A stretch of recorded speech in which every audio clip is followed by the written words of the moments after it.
talk about that at the end. Hey folks, Happy New Year. Thanks for coming by. I've got a video here about stuff that I've done for the last 2 weeks. Let's take a look at that, and then we'll talk about where we are and where I think we're going. All right. I don't know if it's been a while, hasn't it? So the back plate goes on this way. The first VCR on green. Little micro B.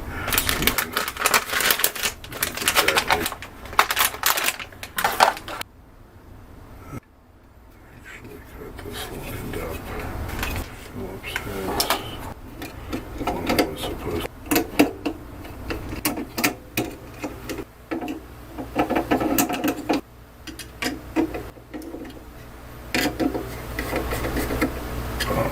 Damn it. Forgot step 2.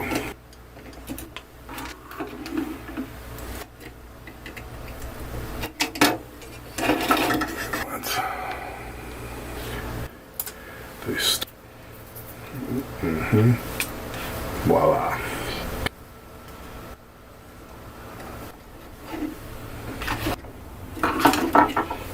Alright. They work okay. Red. To flash in this sucker.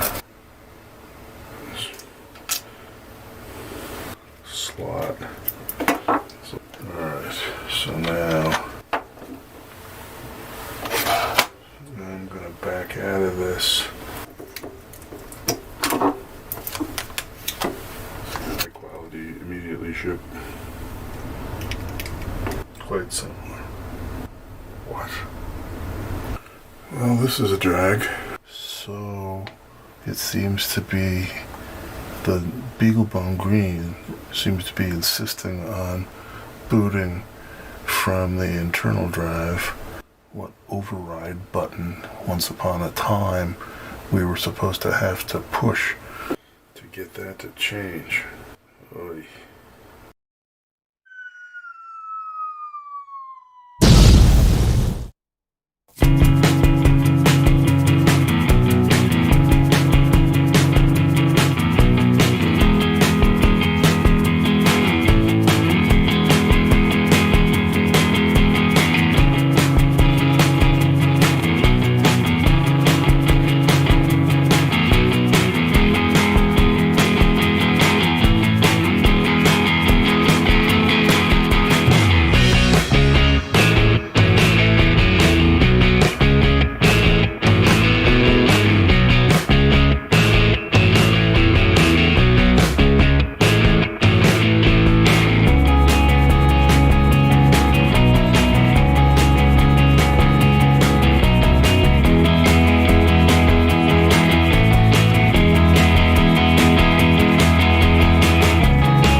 I get a little hypnotized watching that.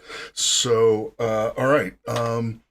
We the long and short of it is I made 60 more tiles, 2 boxes of 30. I was going to heft them up here, but I'm still having terrible problems with this whole video setup, so everything's fragile. I hate it. But the long and short of it is we are now close to 100 tiles with the 60 I just made, plus the 20 something that I've been using that have been in the existing T2 demos and so forth. During the process, I didn't focus on it in the video, but there was one apparent board failure that I tried a couple of different BeagleBones with it, and I couldn't get the thing to boot. Yeah, I didn't actually diagnose this. This is part of my arc going from electronics consumer to electronics maker.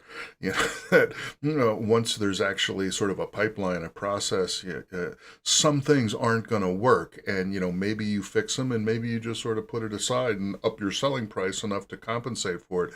So we'll see whether I go back and figure out what was wrong with that board or not. I haven't yet. Going forward in the hardware front, my goal is to try to power out another 30 tiles if I don't run out of anything. I'm actually worried about running out of the little Phillips head screwdrivers that screw the BeagleBone down onto the board, although, there's really no reason why I have to use 4 screws and so forth. But we'll see. And then go ahead and start building the power zones, which I'll talk about in a second, and then facing the software demons, which I'll also talk about in a second. All right, so this is a figure from 2018 that is actually still largely correct, except now I don't hyphenate intertile connector anymore. It's the way it is. Words start out separately, then they hook up, and then after a while they become a whole one single word together. The idea is that one of these tiles, and I've talked about this, but I haven't talked about it that much lately. The connectors that go in between them, there's 3 different kinds of connectors, and so this is the one that we've seen the most. If you look at it, I guess we can probably see it. There's 2 little sockets there. Each of these goes into a separate adjacent T2 tile. This one, and then there's a little circuit board that holds them together, and then a little 3D printed handle. This one has got sort of a lozenge pill shape. This is a DP. That means it connects data lines and power lines. So if there's power going into one of these tiles and there's a DP connector, the power flows into the other one. And that's by design. And the point of it is that all of this stuff, the wiring and the circuitry and all of this, is all sized to carry a certain amount of current and not more. And so the way it was designed, the way I designed it, was that something on the order of 20 tiles should be able to have the amount of handle the amount of current going through these connectors and so forth.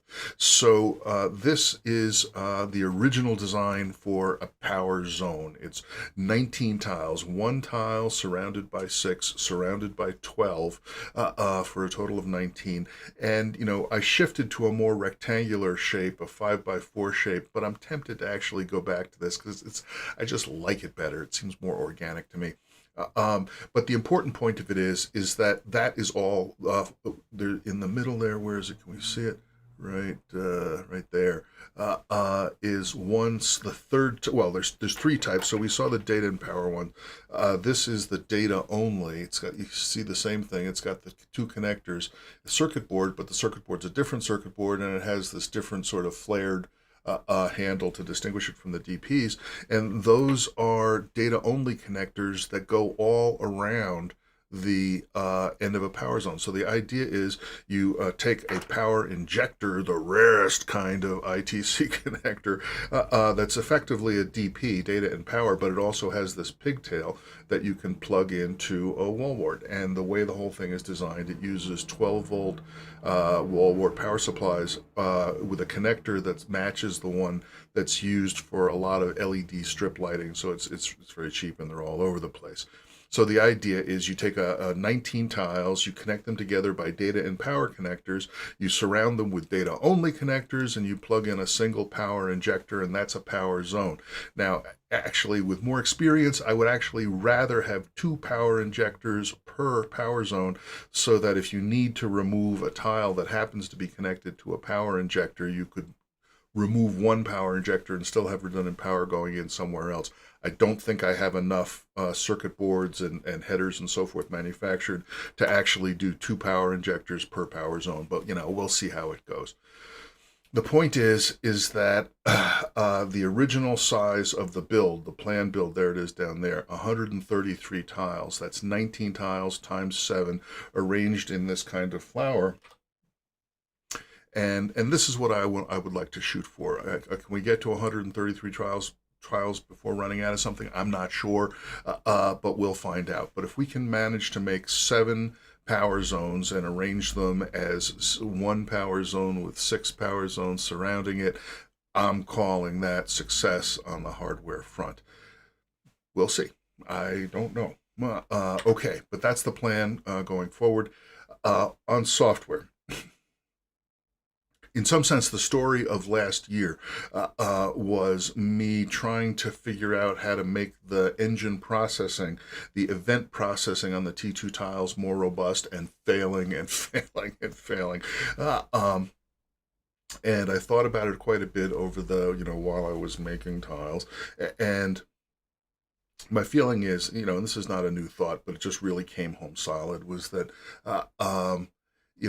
the simulator, MFMS, the Movable Feast Machine Simulator, has been absolutely wonderful and critical to the development of the whole project, but it has some design limitations in it that, we sort of knew about, but we lived with. And in particular, the MFMS design does not actually do much work as far as handling tiles going away and coming back. In the simulator, there is an option to pick a tile and disable or re-enable it, but in fact, even when it's disabled, it's actually still processing packets from the neighbor. It's just not originating any events of its own.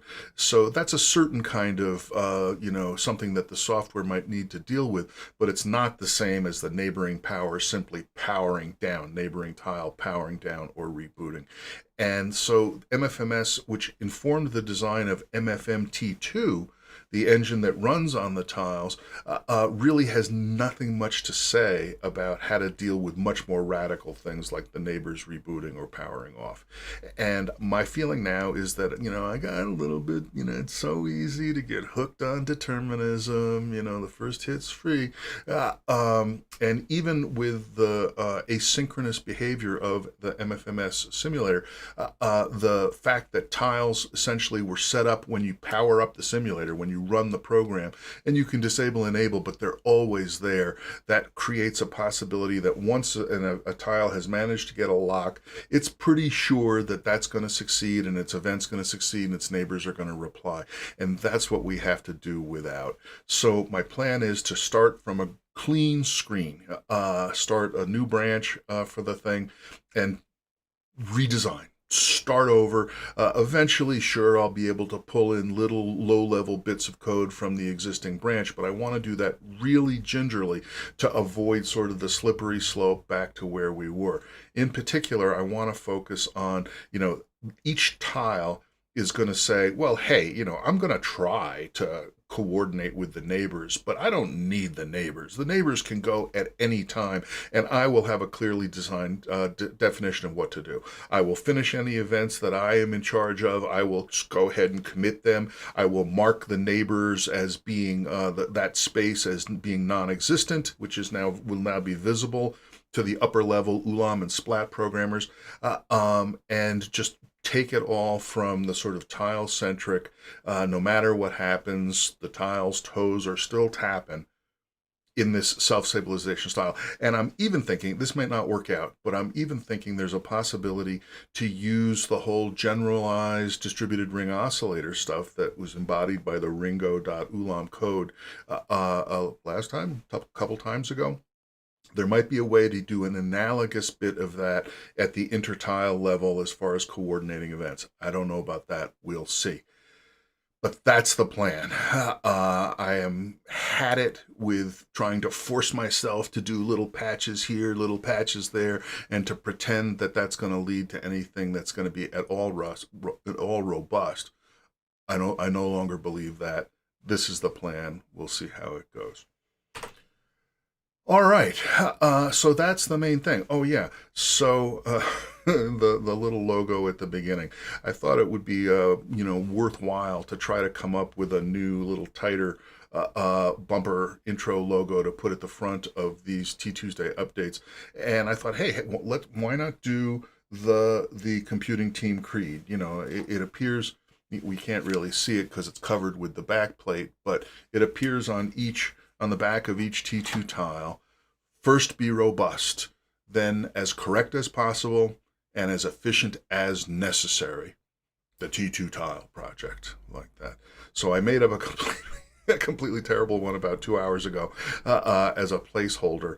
And I wonder, if there's any folks out there that have, graphics or video or any of this kind of thing that might want to take a crack at making a better little intro bumper for the T2 tile project using the computing team creed and anything. I mean, I don't, just as long as it's less than 6 or 7 or 8 seconds tops, and doesn't use any copyright stuff, so we can just go ahead and use it.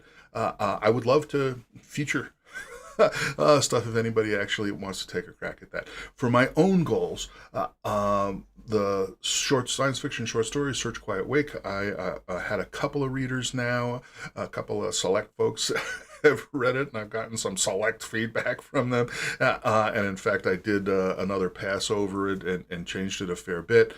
My goal for the next 2 weeks is to send the story off to Asimov's Science Fiction Magazine or possibly someplace else. But, send it out, get the clock running, let them reject it. If they reject it, then that'll be part of the story. If they accept it, that'll be a new piece of the adventure. We'll find out. Have some fun. I need to keep reminding myself of that. Like when I was building the tiles, I discovered, they took me about like 12 to 15 minutes a pop to actually do all the assembly part, after the flashing was done. And I could do about 6 of them before my brain would start to fry, and I would make mistakes and say, have I put all the pieces in and so forth. And so it was like, okay, so do 6 and then go do something else and then come back and do another 6. Have some fun. It's working out okay. And then finally, build some more grid. Let's get 120, hopefully, or more tiles put together and start doing the structural work to put together the power zones, and we'll see how it goes. That's the plan. And, for all of us, let's try to have a robust 2022. Thanks for stopping by.